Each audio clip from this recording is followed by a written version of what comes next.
Hey everybody, it's me. I'm at a conference in Sacramento. But I just wanted to offer you some information about this code alignment project. And I know after I give you the brief information, and then Rick will go into a lot more detail and you guys can talk about it because he's also familiar with it. So the code alignment project, we as a Senate voted to accept in the state representatives to come in and look at our TOPS codes and see if they indeed were reflective of what we were teaching and the types of certificates we were offering. And it matters because funding is tied from our top code to the SAM codes to the SIP codes to these different codes that the federal government uses, which ultimately trickle down in terms of money for us. So we agreed to do this code alignment project. Now, as part of the project, these are the participants' requirements. And I met with Kelly and from Workforce and Economic Development. And so we went through and tried to decide who's going to do what. So number one is participate in the kickoff meeting with the code alignment pilot team member, right? So faculty have to do that part, right? The second part here, number two, I actually put little things over there. It says that after the kickoff meeting, then there's going to be a code map document which needs to be filled out. And this code map document has the SOC and the SIP and the TOP and the SAM codes. And that particular part of the project, it's a lot of work. In fact, let me just kind of zip down here and show you. Let me rotate this a little bit. I'll rotate and I'll rotate counterclockwise. All right, so here you can see this document, this code alignment project.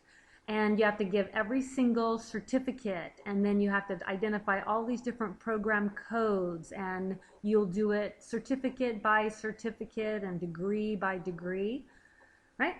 So that's a lot of work, and the good news is we don't have to do it. Kelly has agreed that this type of work is better suited for an administrative assistant. So her office is going to take care of filling out that entire document for us, and it'll tell us what our courses and programs are currently top coded as, and all the other information. What she will also do then is to provide alternative, just to list alternative top codes and SAM codes and stuff. And those are the ones that we will be discussing as part of this alignment project. All right, so number one, faculty has to do. Number two, faculty does not have to do. Number three is provide information about your local process for assigning and changing codes. This basically will come from the Senate President and the CIC chair. And we also have to have, because we have all this stuff already exists. It exists on our S drive. And if we have to email this stuff to one of the pilot representatives, we can just email them all of the different course outlines. We don't have to print anything out. So CIC chair, Senate President will go ahead and take care of number three. Number four, ensure that all the responsibilities of the discipline, faculty, curriculum chairs, deans, everybody is trained. So Kelly and I decided the best place to do that is at a CTE meeting. You guys are already there. And so they will just invite the other members that aren't typically there and have the training at the CTE meeting. Number five, ensure that the discipline faculty do the initial review of codes. So after the person puts all the information into these particular documents, then somebody within the discipline needs to look at that. Now, there's two different things that can happen. You can assign it to the department chair, you can assign it to another member of the full-time faculty, or you can assign it, if you have a really good part-time person, you can assign it to the part-time person. The good news is that if you assign it to a part-time person, they get paid to do the work. If you assign it to a full-time person, then they consider that part of your college responsibility. So just so you understand that, hopefully, but all the information is already going to be there. You just have to review what exists in that document.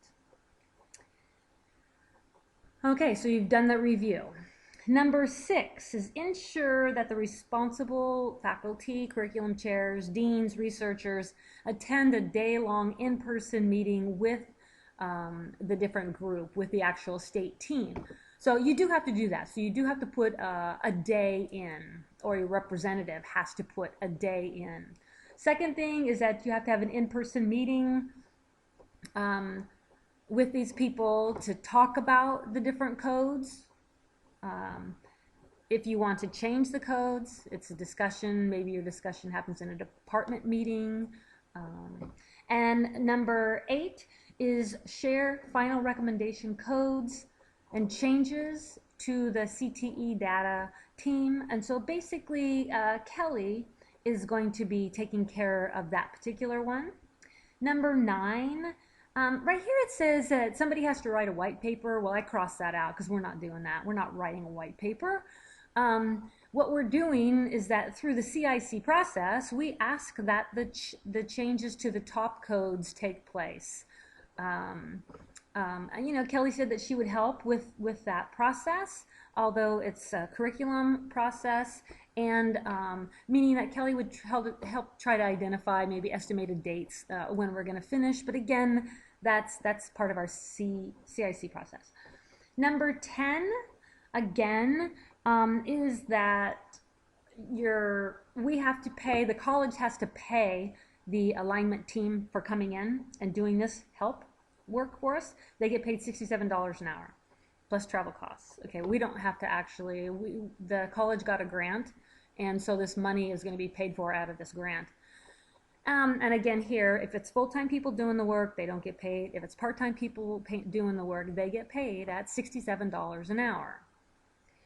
The last thing is that somebody from our college, one person from our college, whether it's the CIC chair or some other curriculum expert, somebody maybe want to volunteer, and they would go to one other college somewhere in the state and help them through the code review process. All right, so that's all I have. The good news, just in review, is that faculty will do number 1, CIC Senate will do 3, CTE meeting takes care of number 4. The faculty will review the codes. That's easy to do. You can have somebody do that, a part-time, full-time, or at a department meeting. Number 6, everybody, faculty have to meet, or the designee has to meet with the state rep. Somebody has to, department has to talk about what changes they want to make. We have to enter it into, Kelly will do that, we have to enter it into CIC, and then somebody on the campus has to go help. So we've kind of scaled down the amount of work, and it's open for discussion. I miss you guys.